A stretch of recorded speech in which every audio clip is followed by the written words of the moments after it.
Bu videoda biz ko'pchilik qiladigan xatolar haqida gap yuritamiz. Kanalımizga like abone bosib qo'ying, kanal rivoji uchun albatta. Birinchi xato: hech qachon videolaringizni o'chirib tashlamang.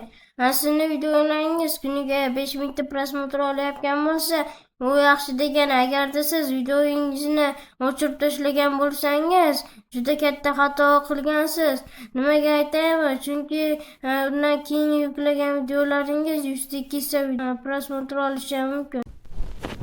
Men ko'p kanallarni ko'raman, aralash kontent qilishadi. Bu katta xato degani. Hech qachon buni takrorlab ko'rmang. Misol uchun, bugun gaming yo'nalishi, ertaga esa yangiliklar, ertasi kuni video darsliklar qiladi. Mening maslahatim sizlarga bir xil video qiling, ya'ni bir xil mavzuda. Bunday kanallarni monetizatsiyaga ulash ham qiyin bo'ladi.